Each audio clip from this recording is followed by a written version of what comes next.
From the 10th Avenue Extension Greater Estate, this is MBN TV. Welcome to the Mega News at 6. News coming to you live from our studios on Nwa Adogono. But before we start, we first have to take a look at the headlines. The President Mahama on reparative justice. We inherit responsibility, not historical guilt. In business, government considers transfer of Goldfields Tarkwa mines to local firms after lease expiration. On the international front, Lebanon says Israel strikes killed 18 as Israel reports 4 soldiers killed by Hezbollah.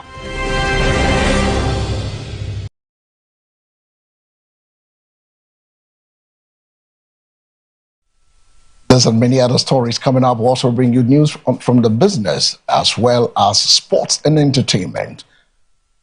Now the details of the story, which is also live across our social media handles on MBN 360. The President, John Dramani Mahama, has called for a global shift in discussions on reparative justice, stressing that whilst the present generations are not guilty of the historical injustice, they carry the responsibility to address their lasting impact. President John Dramani Mahama says the world must move beyond debate and take practical steps on reparative justice. Speaking at an international forum, he noted that the effects of slavery, colonialism, and historical inequality continue to shape global development gaps today, especially in Africa. He emphasized that the current generation should not be burdened with historical guilt, but must accept responsibility to correct long-standing structural imbalances. President Mahama made the call for fairer global economic systems, including reforms in trade, debt relief, and increased investment in developing countries. He added that reparative justice should be seen not as charity, but as fairness and global balance. Tomorrow, we shall gather at the Christianborg Castle, Osu, and I invite all of you to join us for a traditional Durbar and a commemorative event marking the first joint observance of the Juneteenth anniversary by Africa and the United States. That occasion will offer an opportunity to honor the memory, celebrate resilience, and reflect on the enduring connections between Africa and the diaspora. It will remind us that while the experiences of people of African descent have unfolded across diverse societies and historical contexts, they remain connected by a shared history whose consequences continue to resonate across generations and continents. The UN General Assembly resolution marked an important moment of international recognition. The responsibility now is to ensure that this recognition translates into meaningful and sustained action. And so the question before us is not whether history can be changed. History cannot be changed. The question is whether we have the courage to learn from it, whether we have the wisdom to confront history honestly, whether we have the determination to transform remembrance into responsibility and to transform responsibility into action. Future generations will judge us not by the resolutions we adopted, but by the progress we achieve. And so let them say that in Accra we chose truth over denial. Let them say that in Accra we chose partnership over indifference. And let them say that in Accra we chose justice over delay. And let them say that when history called upon our generation to act, we stood up and we answered with courage. Meanwhile, the President has called for women to be fully included in the global reparation discussion, saying any framework that excludes them is incomplete and fails to reflect the realities of historical injustice. President Mahama says women must be central to any meaningful reparation framework. Speaking at the International Dialogue on Global Justice, he noted that women and girls have been disproportionately affected by the long-term impact of slavery, colonialism, and economic inequality. He stressed that reparations should not only focus on states and economies, but also on the life experiences of people within those societies, especially women. President Mahama called for policies that promote gender equality, economic empowerment, and equal access to opportunities as part of reparative justice efforts. He warned that excluding women weakens both the credibility and effectiveness of global reparation discussions. Today we must also pay tribute to the extraordinary women whose courage, resilience, and leadership have sustained the long struggle for freedom.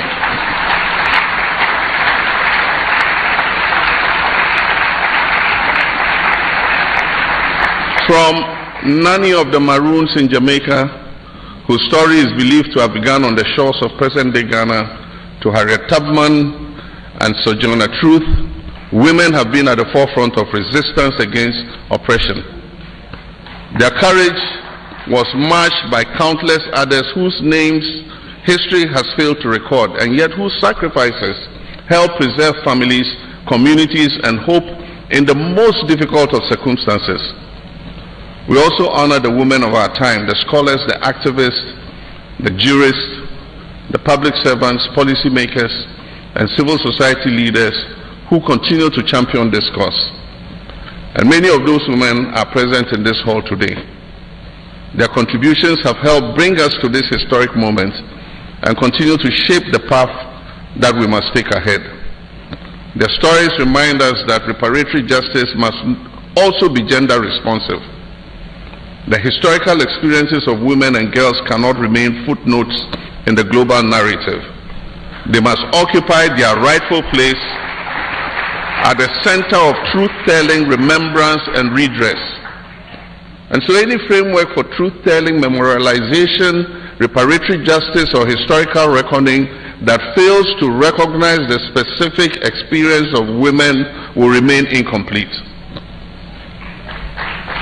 And so, to all the women who have carried this cause, often without recognition, and who continue to advance it with conviction, intellect, and determination, we see you, we honor your contribution, we are profoundly grateful for your effort.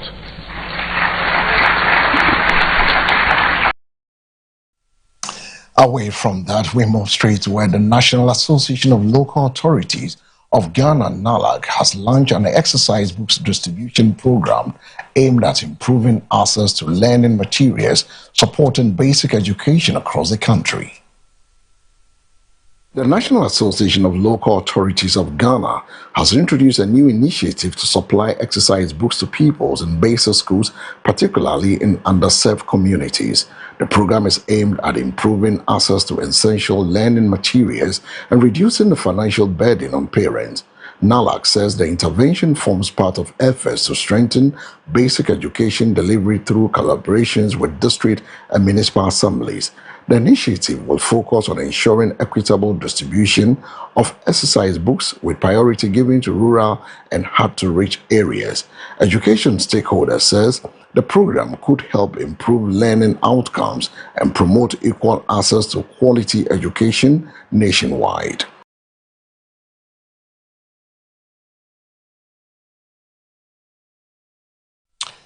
The Minister for Gender, Children and Social Protection has led a Ghanaian delegation to Ethiopia for a knowledge exchange visit under the Productive Safety Net Program Phase 5, aimed at strengthening social protection systems.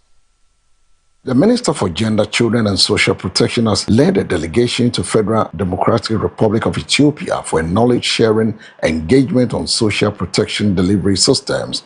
The visit forms part of the Productive Safety Net Program Phase 5, PSNP5, which focuses on improving targeted support for vulnerable households and strengthening resilience and mechanisms. The delegation is expected to learn from Ethiopia's experience in implementing large-scale social safety net programs, particularly in areas such as cash transfer, help enhance Ghana's own social protection policies and improve efficiency in delivering support to vulnerable groups. The program also provides an opportunity for crimes.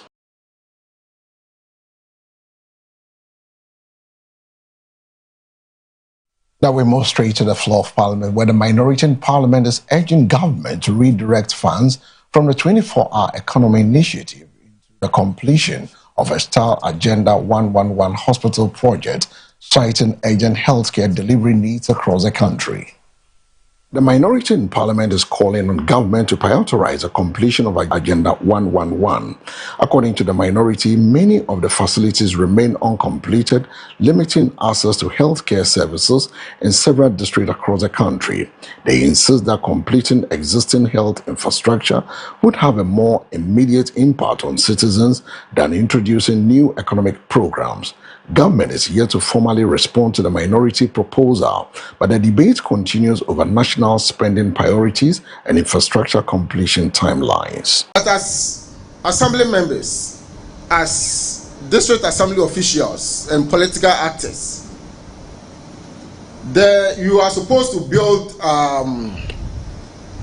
24-hour markets. But I've realized that in many cases, in many districts, they do not really need a 24-hour markets because there are existing markets already, which are being underutilized. So I was asking the health minister whether he will make a case that in situations where you don't need this 24-hour market, can we invest the money in other areas, which will certainly include the provision of healthcare infrastructure like the Agenda 111. In our final major bulletin, the mayor of Accra has introduced a ban on all hawking and trading activities under the Kwame Nkrumah interchange as part of efforts to improve safety. And he asked them, when he sent them, do you lack anything? And they said, we lack nothing. I pray that this will be your story. As you live for God and you work for God and you support God's work, you will look back and say, I have lacked nothing in my life.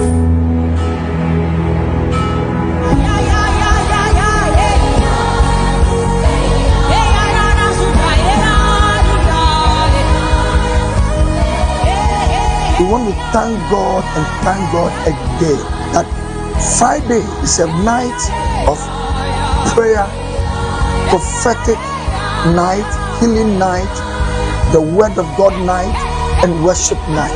Every Friday in Maranatha Power Ministries.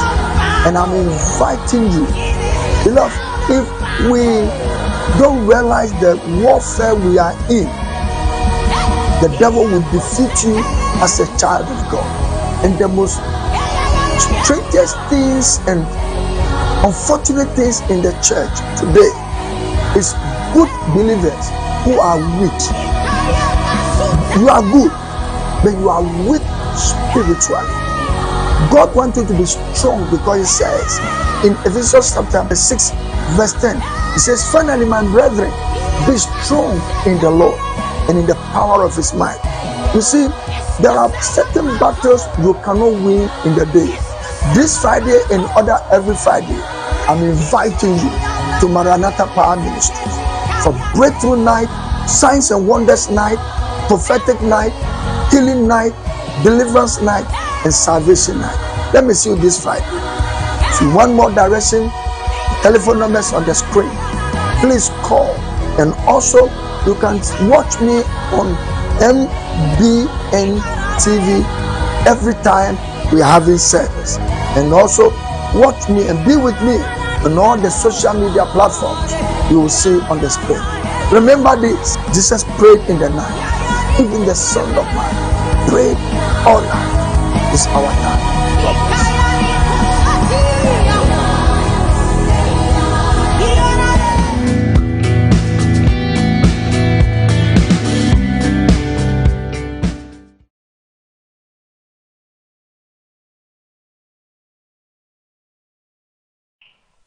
Welcome back from the break. My name is Naadede Gugu.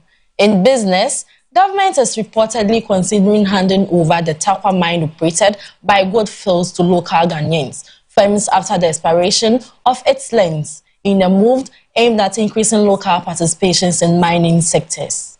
Government is exploring options for the future of the Tarkwa mining concessions currently operated by Goldfields Limited following the expiration of its length agreement. The proposal under consideration includes transferring operations to local Ghanaian mining firms as part of efforts to deepen local ownership and participation in the extractive sector. Officials say the discussions are aligned with border policies aimed at minimizing national benefits from mineral resources and strengthening indigenous capacity in mining. The Tarkwa mine, one of the country's major gold producing assets, is expected to be a key focus of negotiations as a lease period comes to the end. Government has not yet taken a final decision, but stakeholders are closely watching developments due to the mine's strategic importance to Ghana's economy.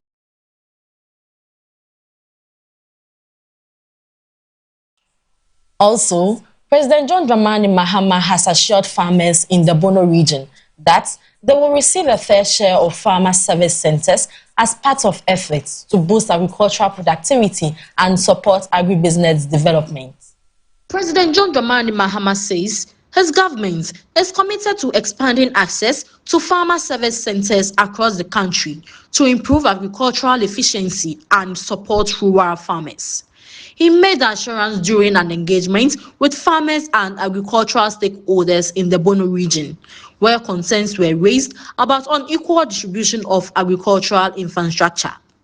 President Mahama noted that the centers are designed to provide farmers with access to inputs, mechanization services, storage, and technical support to enhance productivity. He stressed that the Bono region will receive its fair share of these facilities as part of Border National Agricultural Modernization Agenda. According to him, strengthening agriculture remains key to job creation, food security, and economic growth. Can talk about agriculture and agriculture. The Nkokon Kitenkite program has also benefited the Bono region. Indeed, the first processing plant, poultry processing plant, is in the Bono region, and I personally cut the sod, and work is ongoing. So all the Nkokon Kitenkite that people will grow, we will buy it off them and bring it to that processing plant. We will slaughter, package nicely. There will be cold rooms and everything, and the market women will come there and pick the chicken for the market. We also have cut the sod, like Nana said, for the 24-hour model markets, and I was privileged to cut the one in Doma Inkru. All the others, Sunyani, Odumasi, Brekum, Jene, Wamfie, Grand Quanta, Drobo, Sampa, Nsoko, Banda Inkru, and Winchi are all going to benefit from this program. Because in agriculture, it is not just the production, it's also the marketing. And so you want to make sure that every district benefits from a modern market, which will be an outlet for our agricultural products and other products from agro-processing. And so that is also an ongoing program, and I'm sure that it will benefit our people immensely. We also are investing in irrigation facilities, in storage facilities, so that we can preserve our food. We currently have huge quantities of maize that the farmers are still holding. We've released 200 million cedis to the buffer stock company to mop up the extra maize in the system. But we mopped up some of the maize last year, and all their warehouses are full. It shows that production has gone up. If we could start exporting maize, we probably have to look at that possibility. But we want to build extra storage so that we can store the maize. Once you dry it properly, you can store maize for 4 or 5 years, and we are going to invest in that.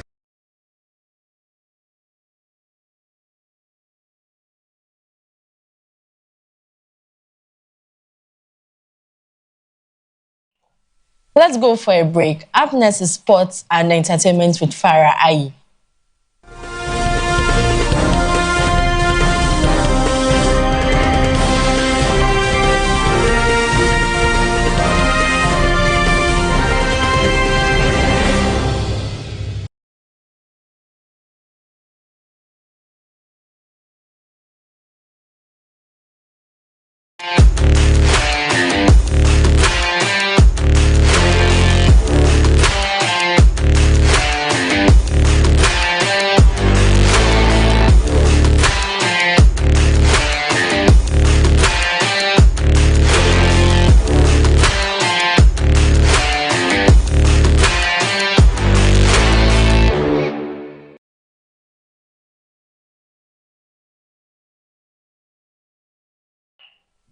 Welcome back from that break. Up next is sport. I am Farah Ayi. Now Mexico has become the first team to secure qualifications into the last 32 of the FIFA World Cup after a strong start in the group stage, confirming their place in the knockout rounds. Mexico has booked their place in the last 32 of the FIFA World Cup after a crucial group stage victory that sealed their early qualification. 2-0 for Mexico's win over South Africa and 1-0 for their victory against South Korea. The result confirms their progression after a strong opening run, making them the first nation to advance beyond the group phase into the knockout stage. Coaches and analysts say Mexico's early qualification reflects disciplined defending, efficient finishing, and consistent team performance across their matches so far. Attention now turns to the remaining group fixtures as other nations continue to battle for qualification spots in the next round of the tournament.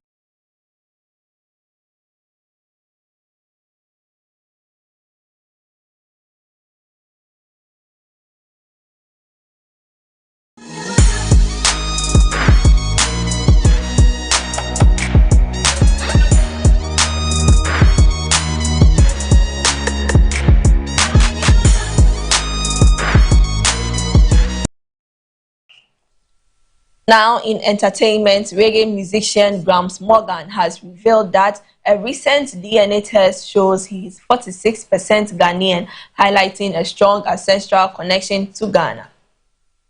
Reggae artist Grams Morgan has disclosed that a DNA test indicates he is nearly half Ghanaian by ancestry. He made the revelation while speaking about his heritage and cultural identity, saying the result deepens his connection to Africa and particularly Ghana. According to him, the findings strengthened his appreciation of his roots and reinforced the historical ties between the Caribbean and West Africa. Grams Morgan noted that he hopes to further explore his Ghanaian heritage through visits and cultural engagements. His revelation has sparked conversations online about ancestry, identity, and the shared history between Africa and the diaspora.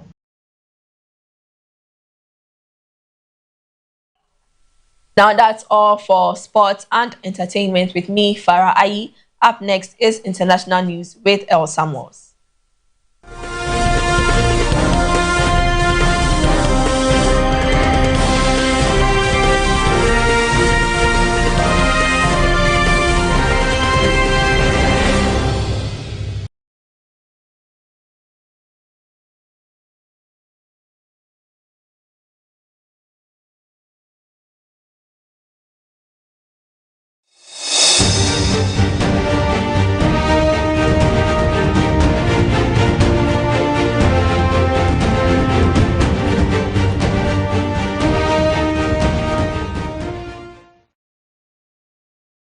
Welcome back from the business, sports and entertainment segment of the News at 6. You're still live from our studios on the 10th Avenue. Turning our attention to the international front, tensions have escalated in the Middle East after Lebanon reported Israel airstrikes killed at least 18 people, while Israel confirmed death of 4 of its soldiers in a clash with Hezbollah. Authorities in Lebanon says Israel airstrike have killed at least 18 people in recent escalation along the border region. The strikes are reported to have hit multiple locations, causing casualties and further worsening tensions in the area. Meanwhile, Israel officials says 4 of its soldiers were killed during the operation linked to clashes with Hezbollah forces in southern Lebanon. The exchange of the fire marks one of the latest escalation in ongoing cross-border violence between Israel and Hezbollah, raising concerns about the border regional conflict. Both sides continue to trade blames as international calls for restraint intensifies amidst fears of further escalation.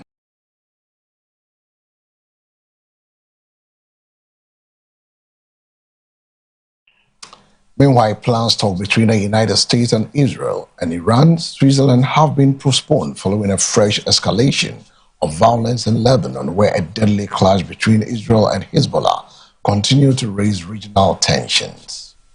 Planned diplomatic talks between the United States and Iran in Switzerland have been postponed after renewed fighting in the Middle East. Reports indicate that intensified clashes in southern Lebanon involving Lebanon, Israel, and Hezbollah have complicated preparation for the high-level meeting. The talks, which were expected to focus on reducing regional tensions and advancing a broader diplomatic framework, were delayed as violence escalated, with both airstrikes and retaliatory attacks reported in recent days. Officials say the situation on the ground makes it difficult for delegations to proceed with scheduled negotiation in Switzerland. The postponement is seen as a setback for the ongoing international efforts to stabilize the region, as concerns grow that continued fighting could further derail diplomatic progress. And that's it for this evening edition of the news. 6 live and direct from our studios on the 10th Avenue Extension, Greater Estate, here in Nungua, Adogono. But before we take leave of you, we'll take a second look at the stories making headlines. The President Mahama on reparative justice: we inherit responsibility, not historical guilt. In business, government considers transfer of Goldfields Tarkwa mines to local firms after lease expiration. On the international front, Lebanon says Israel strikes killed 18 as Israel reports 4 soldiers killed by Hezbollah.